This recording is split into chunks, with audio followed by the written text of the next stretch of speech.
This beautiful edifice is under the stewardship of Reverend Dr. Malcolm Bird, and a beautiful place it is.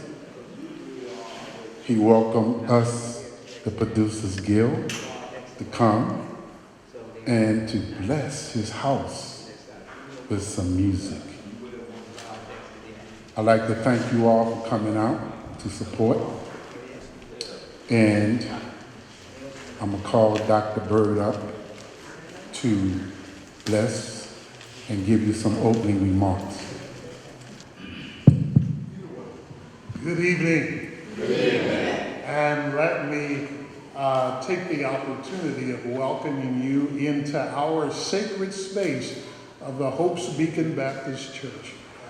It is a thrill to be the venue for such an engagement as this, and we believe that we are at our appointed time doing what God has called us and enabled us to do. So we're happy that we can share this space with you in such a way that it's a blessing to you. We believe that not only is it God's house, but it is also the home of our neighborhood and our community members and those who come in from the time to time, such as yourselves.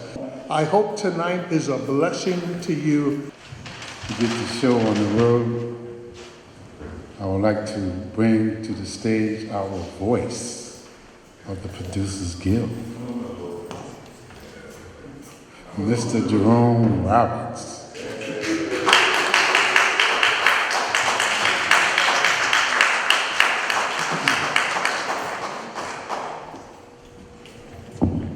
Leo gets me to do this for free, so I get to act up. Anyway, thank you and welcome to this beautiful edifice. It's lovely to be in a church on a Friday night, listening to some good music and getting some education to go along with it.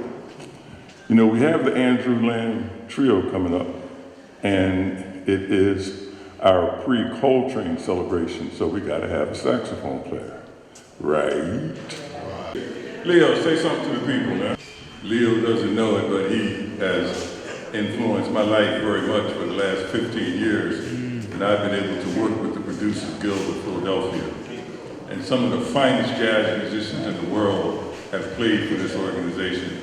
And this gentleman right here, Leo Gadsden, you know, he started in 1975, keeping the music alive, so that's a while. So let's give Mr. Leo Gadsden, a big hand. Yeah, say something to the people, man. It's good to see you, brother, up and around,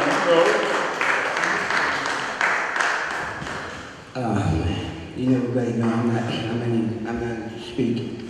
I'm a background guy. You know, but my heart always been about my music, and I'm keeping our music alive. So gotta keep it alive. You know, that's always been my music. And I've been blessed to have people like Terry Stockton in my life. Get along just fine. The voice.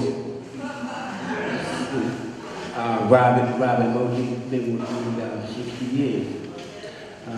William Felker been with me 53 years. Trying to keep it together. That's the other. I'm gonna take one of my mentors, sitting right there, Tony Montero. I could call him in elementary school. We went to the same elementary school.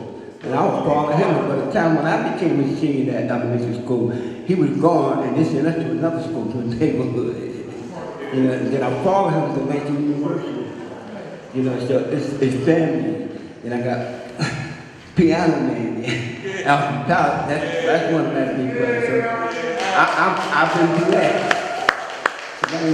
I didn't know I was going to be standing like, but you know, last year, the time you know I was in a coma. And this time I got shaky again. So God's been good to me. He's been good for me to still be here and to make things happen. You know, I guess I'm not done yet. And I didn't want to cancel because all my people say cancer, but they know I'm not doing it. We can do this. And we can't do it, so we all gotta be one. We gotta work together to make something happen. It's got to be done. You know, even when I'm gone, I will keep going. My family take care of me. But thank you. Thank you. Thank you. Thank you. Like I said, he didn't know it when he asked me to unload the stage truck in 2007. I'm like, unload the stage truck. We've come a long way. I thank God for a musical mentor in my life, especially with live music. Reminds me of the days 50 years ago when I was on WRTI and we used to hang out at the Opera Lounge. And I saw some of the greatest musicians. So thank you, Mr. Leo Gatson. So Brother Ransom, come up here and talk to us.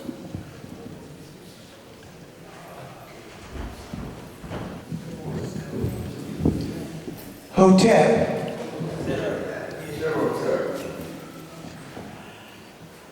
Everyone who has died or made transition is an ancestor. We stand on the shoulders of those who have come before us. Therefore, I will do an ancestral prayer, and at which time I will pour libation.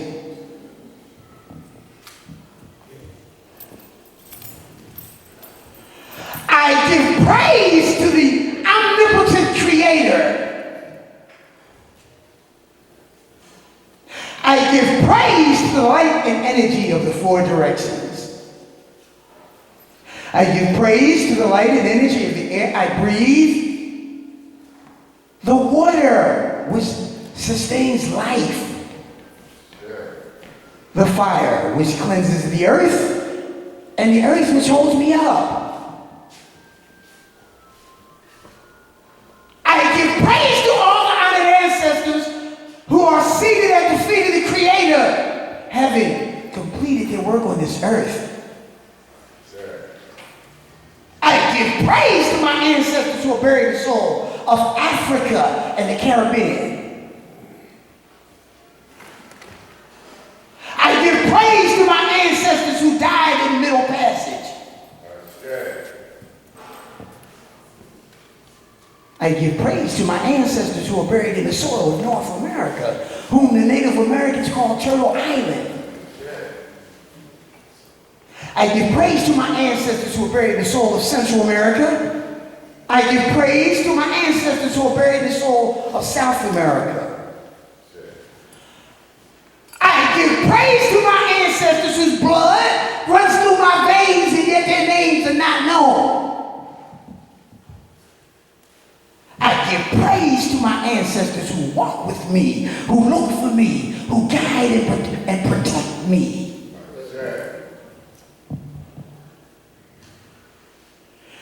Spirits, I welcome you. I offer you water to purify you of the bondages of your life.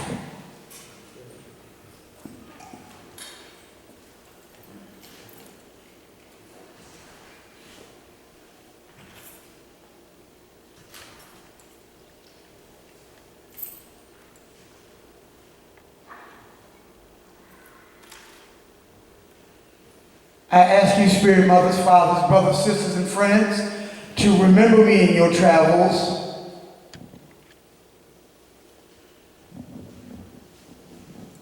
Protect me, guide me, assist me, and all members of our family, living and dead. I am in need of your assistance at all times to overcome challenges and obstacles with money, health, employment, recovery, wisdom, musical ecstasy, spiritual ecstasy, and my own mortal progress. I thank you for your guidance. I thank you for your intercession, good spirits. Good spirits, carry my prayers with you to the feet of the Creator. Still my heart and my mind with perfect peace and resolve. I thank you for bringing the perfect solution in the perfect way at the perfect time for the best of all involved. Ashe. Now, normally at this point, we would actually, like call out the names of, ancestors that have to be musicians. We normally do that, but for the sake of saving time, because I'm going to do, a short talk on the spiritual significance of the serious black music. So we're going to actually forego what we normally would do. What happened was me and Leo had been talking over a long period of time, and we were noticing that there are a lot of jazz aficionados, people that know all the artists, have humongous record collections, really, really, really love the music. And what we noticed was that when we intently listened at them, what we noticed was that they really did not, or were not consciously aware of the spiritual significance of the serious black music. So we talked a lot about that. And then I said, I should do a lecture on this. He said, sure, do that. So I said, oh, Leo, let's wait. I tell you what, let's wait to the Coltrane tribute. So this was months ago. So, Leo said, yeah, you ready to do that? I said, sure. Okay, so I'm going to hit some very significant points, and I want to tell you that beforehand that it's actually a lot more complex than what I'm going to be sharing tonight, because we could be talking for the next 3 hours or so. But there was a very real difference in the cultural treatment of slaves during the slave era, depending upon what country had the slave colony. It just so happens that the English fanatically always banned the drum and totally disallowed any practice of any African culture. That's why all of the English slave colonies, there are tremendously fewer African cultural survivors.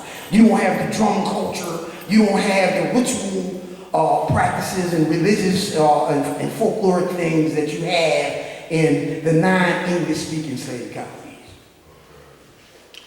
So we come from the African Americans. We were in the 13 English colonies. And so with the banning of the drum and the total absolute disallowance of any African culture, it left a spiritual void in the spirit of the African American. And as we all know, necessity is the mother of invention.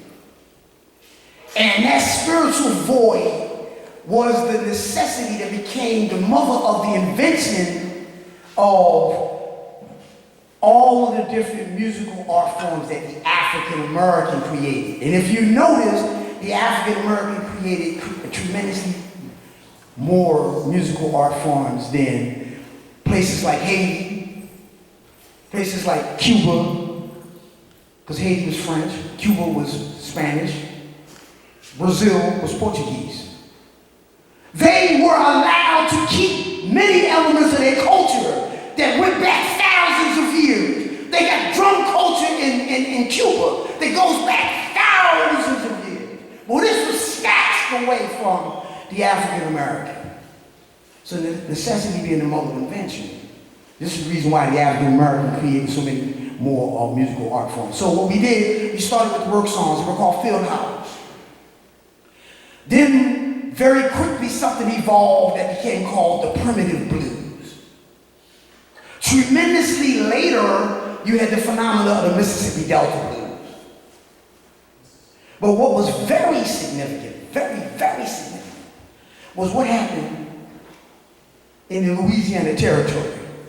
Louisiana Territory was a huge French slave colony. And they still worked your ass from Kansas in the morning to Kansas at night. But they were tremendously more talented in African culture. And the French had the audacity to decree decree that no slave worked on Sunday, and they would allow the slaves to congregate in New Orleans at Congo Square, where they were able to play the drums, do the rituals, and even speak their languages. They had the French, the Spanish, and the Portuguese had varying degrees of a concept that they felt they would have a better worker if they let them keep certain elements of their culture. They did have a better worker, but it was a two-edged sword. They also had, they could organize, and there were more slave revolts also. So it was a two-edged sword. Now, this is something that's very significant. I learned this.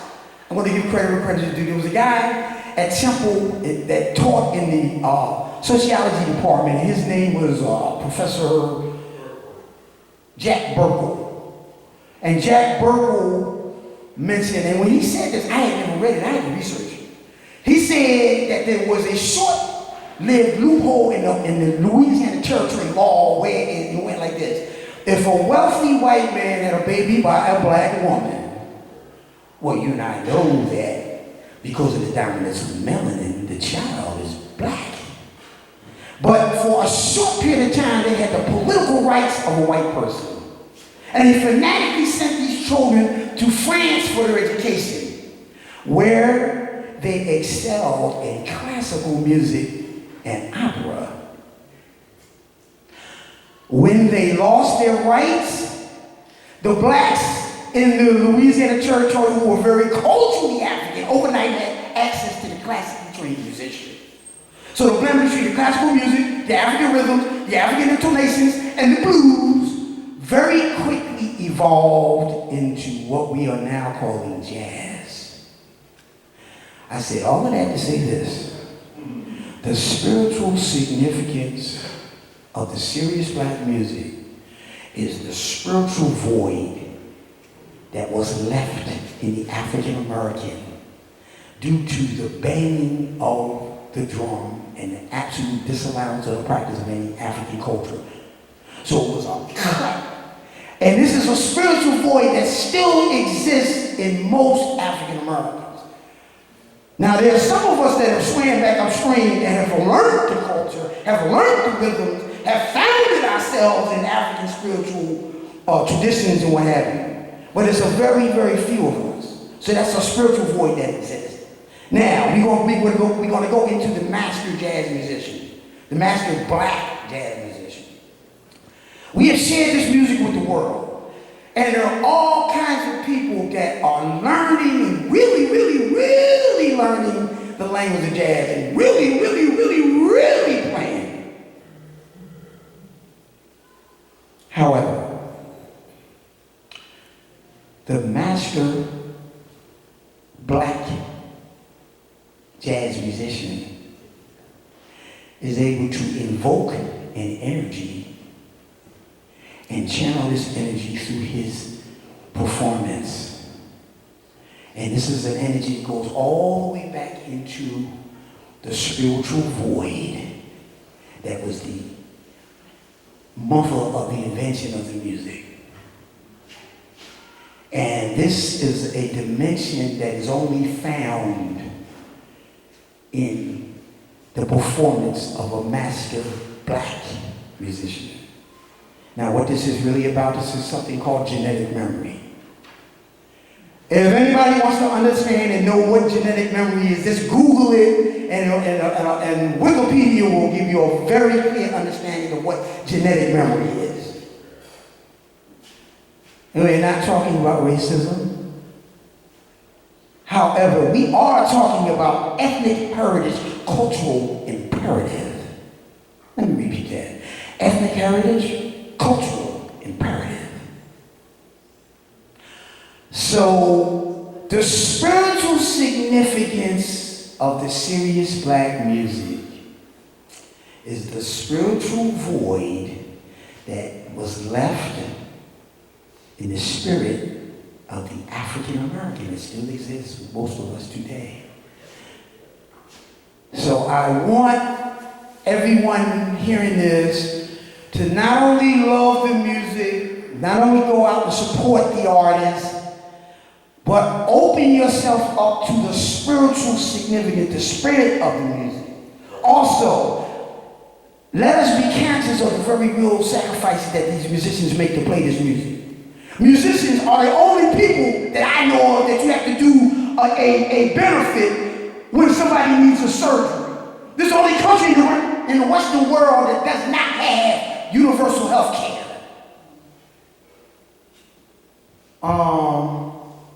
So they make a real sacrifice, and even when we know that they're making good money, they usually do not have health insurance.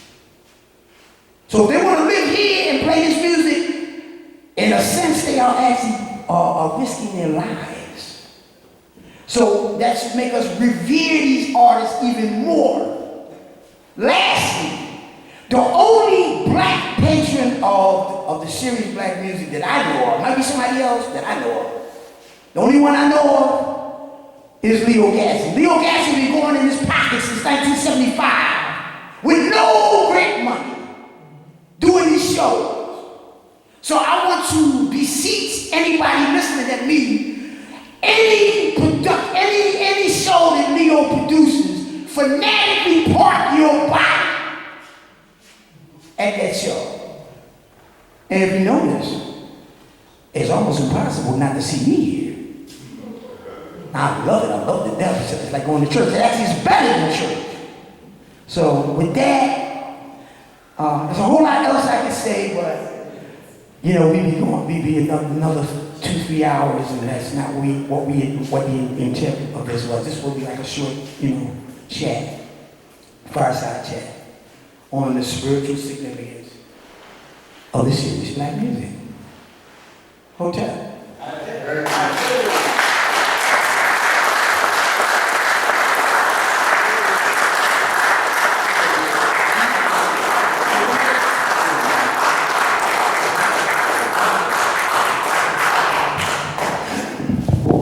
When I listened to this gentleman speak, I learned something, and I also experienced something. I spent some time in New Orleans, and I was at Congo Square in Treme, and they still get together and celebrate greatly there the heritage of our ancestors. Thank you for recollecting that to me, Dad. One of the musicians I met was Trombone Shorty. Now, Trombone Shorty was about 14 years old. This brother, the young brother from New Orleans, was blowing the trombone out. I happened to say to him, I said, "Yo, young man, slow down." He's like, yeah. I'm like, okay, you can dismiss me all you want. He's already got a Grammy Award. I was wrong. Okay, I was so wrong. At 14 and 8 years, I don't know if he has 2, I know he's got a Grammy Award. So those are the kind of people that exist in our spirit. So thank you, sir. Hotel. Hotel.